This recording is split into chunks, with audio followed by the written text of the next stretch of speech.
and welcome to Chills with Chas. We're going to continue the Haunted Heartland series with The Haunting of Hannah House. Are ghosts naturally attracted to empty houses, where they are less likely to be disturbed in their nocturnal wanderings? Or do they prefer the company of living occupants? The ghostly reputation of the Hannah House, a stately red brick mansion in Indianapolis, was acquired after it had sat empty for several years in the 1960s. Yet within the past 20 years, unexplained eyewitness reports abound, telling of a mysterious man in a frock coat who wanders the hallways of the sickening smell of decaying fish, of crashing glassware that is never found, of pictures that fall off walls for no apparent reason, and numbing cold spots. The house, built in 1858, is part of the legacy of Alexander M. Hannah, an Indiana state legislator, postmaster, sheriff, and clerk of the circuit court. In pre-Civil War years, Hannah reportedly used the basement of the 24-room mansion to hide fleeing Southern slaves on the mysterious Underground Railroad. Legend says that one night, a lantern tipped over in the basement, and the fire killed many of the slaves. They are buried in rude caskets in the basement. For all outward signs, Alexander and his wife Elizabeth Jackson, whom he married in 1872 when he was 51 years old, lived a peaceful life in the lovely Italianate-style home on Madison Avenue. While the couple may have had a stillborn child, they still not led the sort of tragic life that often begot unhappy specters. Alexander Hannah died in 1895, and 4 years later, Roman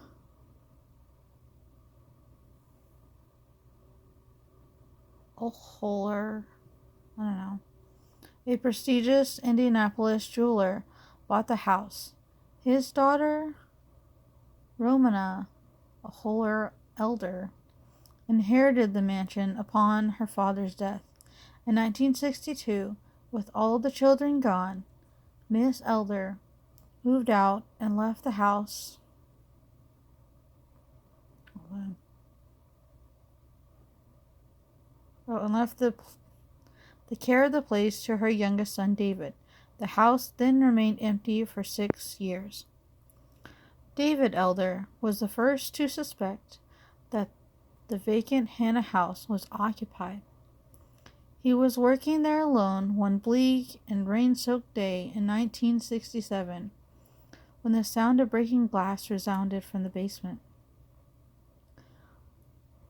Had neighborhood children broken into the house and overturned a casket of fruit jars? Elder investigated, but found nothing disturbed. Interestingly, the jars were stored in the area of the basement where the slaves had been buried more than a century before, causing Elder to wonder whether the restless spirits of the helpless, frightened runaway slaves were plaguing Hannah House.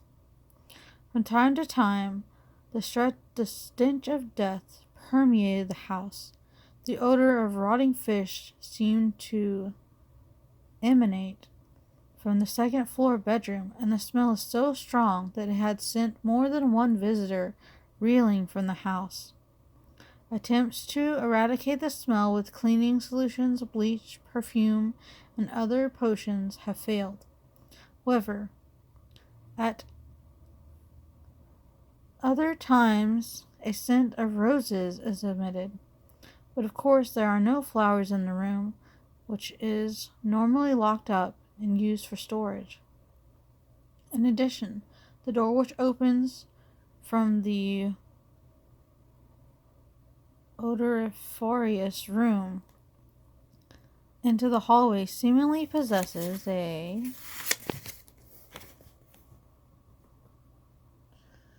will of its own. It swings open even when the handle is securely locked. And once it opens, an increase in other unexplained activity in the house occurs. Strange noises, footsteps, cold drafts where there are no open windows, voices, mumbling and shadowy passages, and additional doors opening and closing. Lane Dohrenrand and Indianapolis psychic told writer Richard Winter and Nancy Osborne Ishmael, author of The More Haunted Houses, that she saw a pregnant woman in the haunted bedroom, one who was obviously in severe pain as a result of abdominal cramps. Obviously in severe pain as a result, apparently caused by the child she was carrying. The child was stillborn. Duharan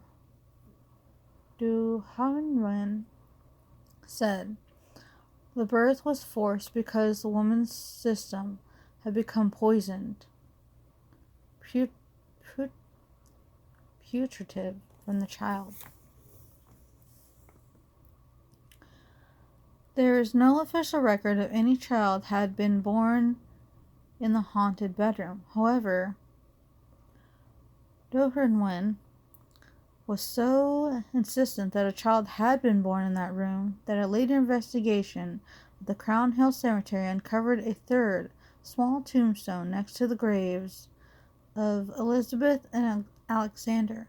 No name was written on the marker, only a single date. It may have been the grave of the unknown Hannah infant. Gailey's O'Brien and her husband, John Francis O'Brien,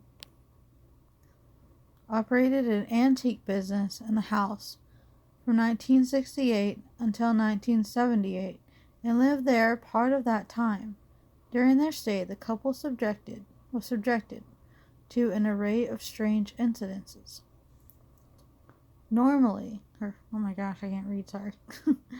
Early one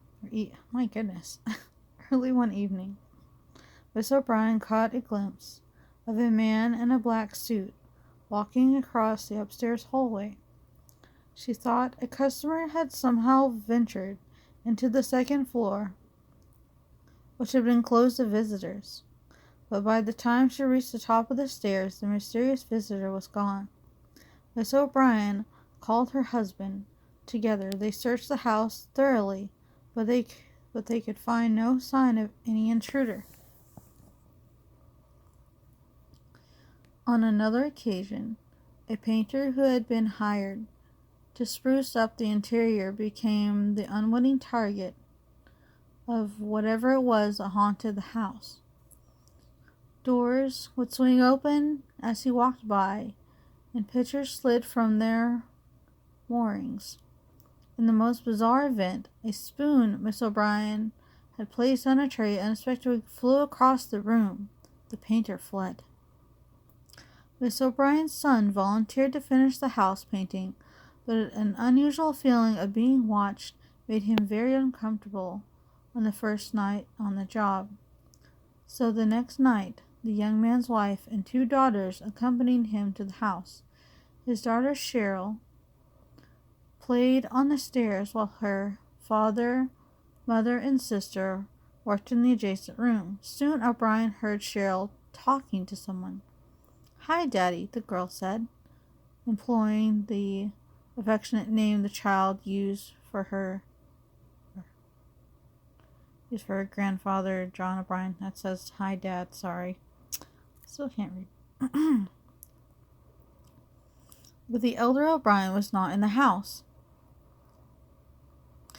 Cheryl continued to talk to her grandfather while the rest of the family looked on, dumbfounded. In a few minutes, Cheryl's father asked what Dad was doing now. She replied that grandfather was climbing the stairs. Cheryl's parents and sister quickly ran to the stairs. They didn't see anyone. The family then hurriedly left the house. Miss O'Brien also encountered the Hannah House mystery man. The transparent specter was standing in an archway on the stairs, sporting mutton chop whiskers and wearing a black, old-fashioned suit of clothes. The ghost evaporated before Mr. O'Brien could reach him. Quite often, the rustling of clothing and the sound of footsteps on various loudness were heard on the staircase. Some steps were light, others heavier. Oddly, the stairway was carpeted. When either one of the O'Briens would go to check on the source of the sound, the footsteps always ceased.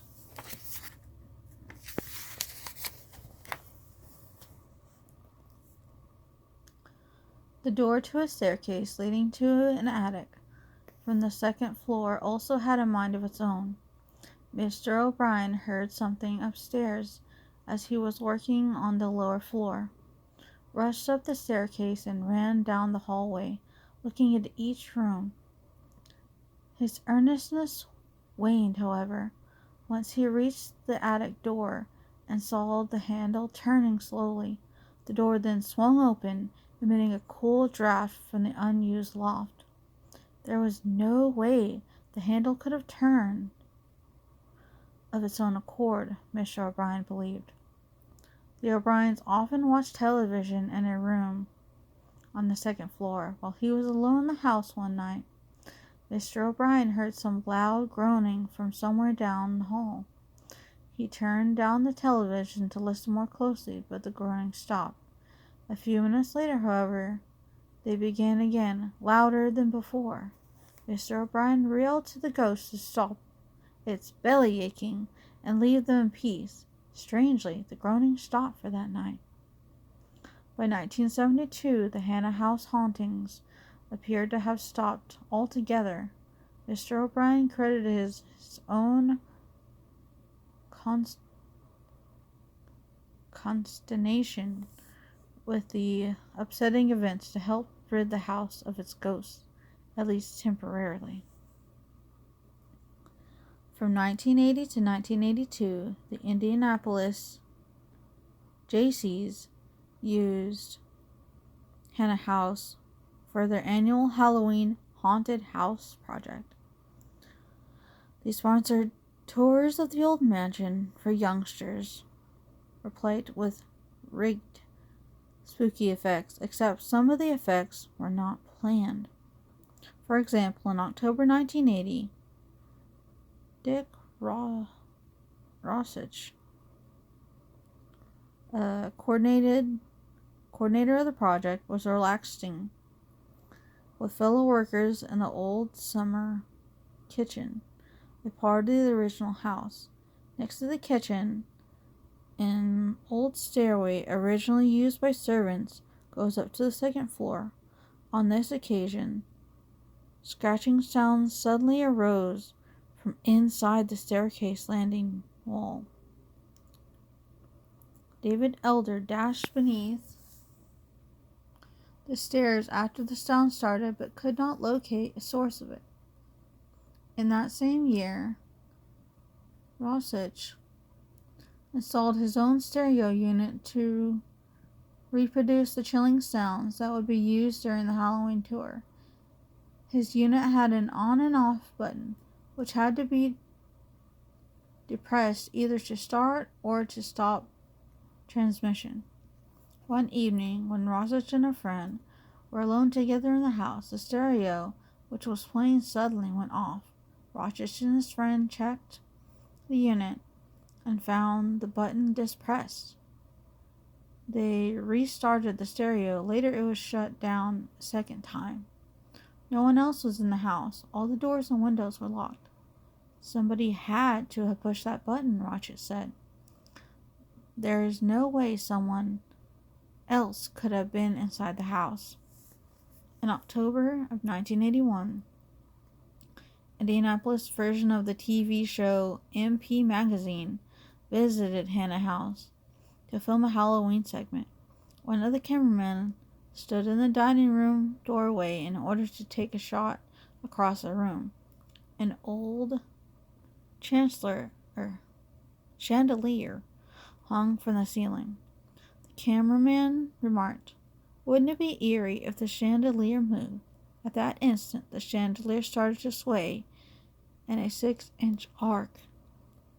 "Our mouths were open," said Rosich, who witnessed the movement along with 6 or 7 other people. Rosich swore that there was no physical construction going on in the house, nor was there any truck traffic, and there was no way upstairs who could have jumped on the floor to set the chandelier in motion. All the doors and windows were closed and locked, hence no air was moving, and no wire led to the chandelier. On that very same day, the television crew brought psychic Eileen Cunningham to the house. She sensed cold spots. The crew, Ratchet and Cunningham, then moved into a room where they were going to film some exit footage. The cameraman stood in one of the 2 doorways.